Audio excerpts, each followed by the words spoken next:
I have two little boys. Would I have my sons apply MD only or to both MD and DO schools? Hi, I'm Derek. I'm a physician, and if you didn't know, there are two kinds of physicians in the US, the standard MD and a variation with a DO degree.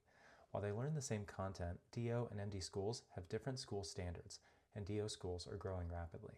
My observation has been that DO students, in many cases, don't receive the same experience as MD students. Here are some suggestions I have from the perspective of advocating for DO students. 1.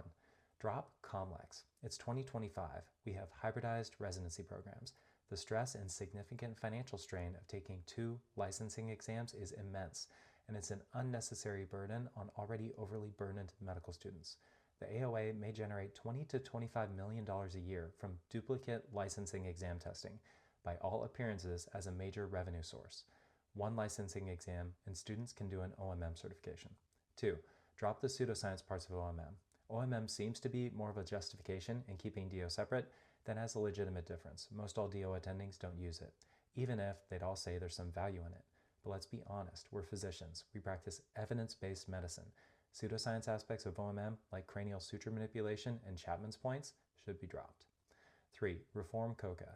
Yes, there's a physician shortage, and not everyone can have a full teaching hospital or academic medical center, but COCA is simply too lax. DO and MD attendings have the same outcomes after residency, but they should have the same clerkship opportunities before it. It seems like anyone with a building and funding can start a DO school. Without an adequate plan in place to provide the essential and specialized clerkships all medical students should have access to. That exposure and networking is essential for DO students to find the best field for them and make connections in it. 4. Better scholarship opportunities.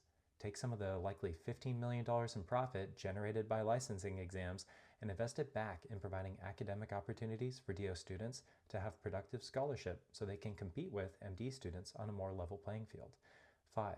No for-profit schools. I'm shocked that's even a thing. 6. Get school cost under control. Especially now with the cost cap on federal loans, DO students pay an average of $60,000 to $80,000 more than MD students.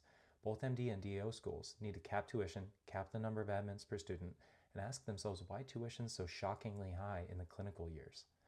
So drop COMLEX, drop the pseudoscience from OMM, reform COCA standards, they're too lax, offer better clerkship and scholarship opportunities, and cut the outrageous cost of tuition as well as for-profit schools.